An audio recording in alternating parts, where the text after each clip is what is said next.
3 Fehler, die du bei der Auswahl eines Laguiole Taschenmesser machen kannst und wie man diese vermeidet. Hi, hier ist Mr. Laguiole und in diesem Video werde ich dir 3 Fehler, die viele bei der Auswahl eines Laguiole Taschenmesser machen und wie man diese vermeiden kann. Es geht um Anwendung, um Umgebung und Anspruch. Bis gleich.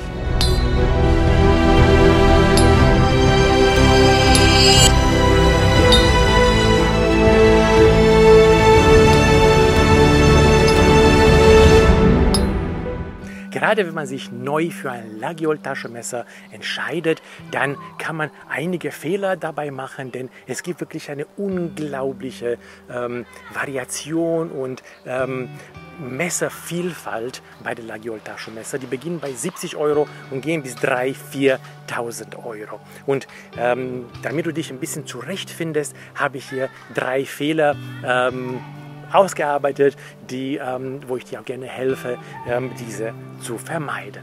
Erstens geht es um die Anwendung. Das bedeutet, was möchtest du mit deinem Laguiole Taschenmesser machen? Zum einen gibt es den Bereich Outdoor, würde ich so sagen. Das heißt also, du nimmst das Taschenmesser wirklich als jeden Tag Taschenmesser. Du gehst raus, du schneidest damit, bist vielleicht auch manchmal im Wald und benutze sehr, sehr häufig auch an Stellen, wo man das Messer vielleicht runterfallen kann, wo das Messer vielleicht auch verloren gehen kann. Ja? Und, oder vielleicht mit Reibung in Verbindung kommt. Solche Sachen. Da empfehle ich eher ein Laguiole Taschenmesser zwischen 70 und 150 €. Und in diesem Bereich hast du Laguiole Taschenmesser, die, sag mal, von der Wertigkeit hier nicht so hoch sind, so dass wenn natürlich da was damit passiert, ja, du vielleicht nicht so ganz traurig bist. Und natürlich ist das wichtig, der Griffmaterial. Da würde ich zum Beispiel kein hartes Material nehmen. Die sind bei diesen Preisen von 70 bis 150 € sowieso nicht dabei enthalten, aber dennoch noch mal kurz erwähnt, sowas wie versteinerte Materialien, versteinerte Koralle, versteinerte Mammutbackenzähne. Die sind natürlich nicht so gut geeignet, weil wenn die runterfallen, dann können die natürlich auch schon mal brechen. Wenn Holz runterfällt, der fährt ein bisschen schon mal was. Das heißt also, Holz ist gut geeignet, Knochen ist gut geeignet, Horn, es kommt immer darauf an. Also wenn du wirklich in diesem Bereich bist, dass du wirklich es benutzt im Außenbereich, im Outdoor-Bereich, dann würde ich lieber tatsächlich Holz nehmen und ein Taschenmesser, ein Laguiole Taschenmesser von 70 bis 150 €. Der zweite Bereich, du möchtest damit ins Restaurant gehen, in die Öffentlichkeit, dich damit präsentieren und das auch zeigen und zum Beispiel bei einem Picknick benutzen. Das heißt also auch als jeden Tag Messer, aber du bist nicht derjenige, der richtig im Outdoor-Bereich geht, wo das Messer runterfallen kann oder sonst zerkratzt werden kann, sondern eher in dem ein bisschen, sagen wir mal, edleren Bereich. Das heißt also wirklich jetzt im Restaurant, bei einer Pizza, vielleicht zu Hause, damit du ein bisschen schneiden und solche Sachen. Ja? Dafür eignet sich ein Taschenmesser, würde ich, ist meine Meinung, zwischen 150 und 250 €. Warum? Bei 150 bis 250 € kommt auch ein bisschen mehr Kunst in der Messer. Ich sage immer, Laguiole ist ein Kunstwerk mit Schneidefunktion. Und ab 150 € beginnen ja die Bienen geschmiedet zu sein, nicht mehr geklebt oder geschweißt. Und die sind auch ein bisschen schöner, die haben mehr Details, die Rückengelochage ist schöner. Da bekommen wir auch schon mal bei 250 € Doppelplatine. Das heißt also, wenn du es im Restaurant oder auch im häuslichen Gebrauch hast, dann hast du auch mehr Freude, das Messer auch anzugucken. Und das finde ich immer wichtig, wenn man ein Laguiole benutzt, dass man auch Freude hat, schon bevor es man nutzt. Das heißt, allein schon aus der Tasche holen, erstmal kurz betrachten, die anschauen, dann hast du natürlich auch Freude daran. Zum Beispiel dieses Taschenmesser hier von Philippe Voisier, das hat so viel Kunst hier. Allein wenn ich das schon mir angucke, dann betrachte ich mal ganz kurz, ich schaue mir da die Biene, die Details und dann habe ich schon direkt Freude, das zu tun, was ich gleich als nächstes mache, zum Beispiel auch schon alleine meinen Wurst, meinen Käse schneiden. Also da ist eher so der Bereich, wenn man das machen möchte. Wenn man sammelt, wenn man also ein Messer für eine Sammlung haben möchte, dann muss man natürlich gucken, was gibt es für Materialien, die mir noch fehlen, für Schmieden, die mir noch fehlen. Und wenn man das dann mal ein bisschen weg hat, diese Gedanken, dann würde ich eher jenseits von 350 Euro ein Messer nehmen, weil ab 350 Euro, da beginnt richtig das Kunstwerk, da beginnen ja richtig die Glochagen total super schön zu sein und dann haben auch diese Messer eine Wertigkeit, die auch über Jahre hält. Gerade jetzt, sagen wir, in den letzten 2 Jahren sind die Laguiole Taschenmesser alle viel, viel teurer geworden, auch dass die Materialien immer schwieriger zu beschaffen sind und deswegen, sagen wir, wenn man es jetzt als Sammlung, als Sammelobjekt nimmt oder als auch ein emotionaler Wert, dann würde ich eher ein Laguiole-Messer über 350 Euro kaufen. Der zweite Bereich, der auch zu Fehlern führen kann, ist das Anwendungsgebiet bzw. die Umgebung. Anwendung war Punkt 1, jetzt kommt die Umgebung. Wo benutze ich das Taschenmesser? Wir haben eben gerade gesprochen bei der Anwendung im Outdoor-Bereich, aber vielleicht möchtest du ja auch zum Beispiel ein Taschenmesser beim Fischen nehmen oder in anderen Bereichen, die viel mit Feuchtigkeit zu tun haben.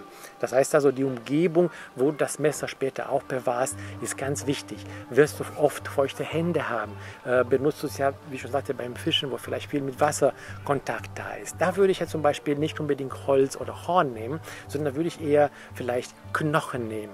Weil ich habe auch erzählt, welche Fehler man machen kann. Hier in diesem Video erzähle ich darüber, es kann an den Stellen, wo die Fugen sind, wo das Material auf das Metall trifft, da kann Wasser eindringen. Und da kann es natürlich zu Problemen mit dem Material kommen, weil man das auch nicht schützen kann. Knochen und versteinerte Materialien sind nicht so empfindlich. Das heißt, wenn ich in feuchte Gebiete unterwegs bin oder feuchte Umgebung, nicht Gebiete, dann muss ich achten, dass ich Materialien habe, die nicht quälen können, wie zum Beispiel versteinerte Materialien, Knochen, da kann man natürlich auch schon mal einen Mammutbackenzahn, Mammutstoßzahn oder versteinerte Koralle, das ist natürlich ganz, ganz edle und recht teure Messer, aber auch die kann man natürlich benutzen. Ich sage immer, man soll ja nicht nur die Taschenmesser in eine Sammlung nehmen, sondern kann man durchaus auch schon mal eins aus der Sammlung nehmen und auch schon mal benutzen. Das tut dem Messer ja nichts, dafür ist ja letztlich auch gedacht. Und der Punkt 3 ist der Anspruch. Welchen Anspruch hast du an einem Laguiole Taschenmesser? Und das ist wirklich essentiell wichtig. Ich vergleiche immer auch in den Beratungsgesprächen die Laguiole Messer mit Autos.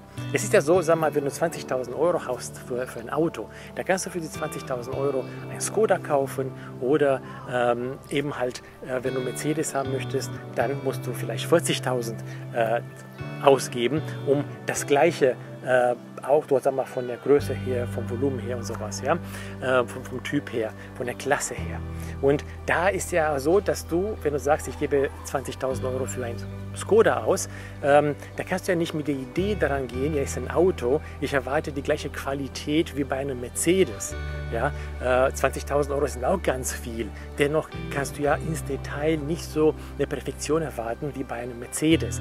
Das funktioniert einfach nicht. Und ich habe manche Kunden, die sagen, okay, ich habe jetzt 200 Euro ausgegeben und das ist auch viel Geld für ein Messer, gar keine Frage. Und da erwarte ich ja Perfektion. Aber Perfektion ist bei einem 200 Euro Messer nicht immer so gegeben, je nachdem, welche Schmiede man kauft. Ja?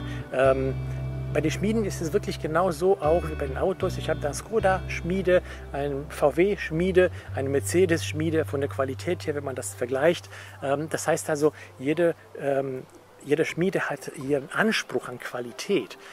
Und deswegen, wenn ich zum Beispiel ein Messer mit Olivenholz habe, so als zum Vergleichen, dann kostet dieses Messer mit Olivenholz. Und ich muss noch mal sagen, Olivenholz und Metall, der 12C27 zum Beispiel oder 14C28, das ist bei beiden Schmieden gleich. Gleiche Qualität. Es ist nicht schlechter. Dennoch kostet das eine Messer bei der einen Schmiede zum Beispiel 100 Euro, bei der anderen Schmiede 200 Euro. Gleiches Messer, gleiche Größe, gleiche Olivenholz, gleicher Stahl. Ja, warum ist die Differenz ja so hoch? Nun, das liegt einfach im Detail. Das heißt also, wenn man sich ganz genau die Fugen anguckt, ja, dann sieht man ja natürlich hier bei dem einen, dass die Fugen noch besser perfekt sind. Die Biene ist noch ein bisschen schöner, noch vielleicht ein bisschen detailreicher. Hier bei dem 100 Euro Messer ist vielleicht noch ein bisschen platter, noch nicht so richtig perfekt ausgearbeitet. Vielleicht ist da auch hier und da eine Kante. Wenn ich jetzt aber ein 200-Euro-Messer mit einem anderen 200-Euro-Messer vergleiche, einmal von der Skoda und einmal von Mercedes, wenn man so sagen möchte, ja, dann bekomme ich ja für die 200 Euro von Skoda mehr Zubehör. Das heißt also, ich habe hier bei dem Skoda-Auto, Skoda-Messer, Doppelplatine ist vielleicht schon bei 200 Euro. Und hier bei dem 100 Euro, bei den 200 Euro von der Mercedes-Schmiede ist nur eine einfache Platine. Ja, da habe ich hier vielleicht bessere Materialien, also nicht bessere, sondern höherwertigere Materialien. Während ich immer noch bei Olivenholz bin, habe ich hier etwas teureres, zum Beispiel Büffelhorn. Ja, und dann kann ich die auch nicht so miteinander vergleichen. Obwohl ich 200 Euro habe, habe ich hier etwas ganz Einfaches, aber sehr gut verarbeitet. Und hier habe ich mehr Zubehör, aber eben halt im Detail nicht so ganz perfekt. Deswegen musst du dir erstmal im Klaren sein, was du genau möchtest, was hast du für einen Anspruch. Reicht dir wirklich eine mittlere Qualität, dafür hast du eben halt Büffelhorn und vielleicht Doppelplatines, oder möchtest du eine perfekte Qualität haben, da musst du natürlich von den Erwartungen, von den Materialien ein bisschen runtergehen, dann hast du nur eine Platine und hast jetzt nur Olivenholz. Nur so als Vergleich jetzt natürlich. Ne? Jetzt ohne Beispiele, das ist nur als Vergleich, damit du verstehst, worauf ich das hinaus möchte. Das heißt also, erstens, was hast du für einen Anspruch, und erwarte nicht, dass die Schmiede, die Skoda-Schmiede, die gleiche Qualität wie die Obrak-Schmiede. Obrak ist ein Mercedes, ne? Gar keine Frage. Weil ich habe natürlich hier immer wieder diese Gespräche von manchen Kunden, die sagen, ja, aber ich habe dieses Taschenmesser, ich habe da auch 200 Euro ausgegeben, da erwarte ich, dass die gleiche Qualität ist wie das andere 200 Euro. Das geht ja nicht. Das ist so, als wenn du zum Skoda-Händler gehst und sagst, hey, ich habe hier auch 20.000 ausgegeben, warum habe ich hier nicht eine Qualität wie bei Mercedes? Ja, dann würde ich sagen, du bist nicht bei Mercedes, du bist bei Skoda eben halt. Ne? Und so ist es mit den Schmieden auch. Gerne kannst du mich jederzeit anrufen, dann erkläre ich dir, welche Schmieden, welche Ansprüche die haben, wenn du einen besonderen Anspruch hast und Wert darauf legst. Nicht alle Kunden legen natürlich Wert darauf, für die ist es eben halt das andere wichtig, dass es schön aussieht, dass es schöne Materialien sind, schöne Guillochagen sind. Aber wenn du so besondere Ansprüche hast, ruf mich ruhig an, ich helfe dir und sage dir, welche Schmieden du vielleicht kaufen sollst oder nicht, entsprechend zu deinen Ansprüchen. Ja, ich hoffe, ich konnte dir helfen mit diesen 3 Sachen. Ich würde mich freuen, wenn du meinen YouTube-Kanal abonnierst, und verbleibe bis zum nächsten Mal. Dein Mr. Lagiol.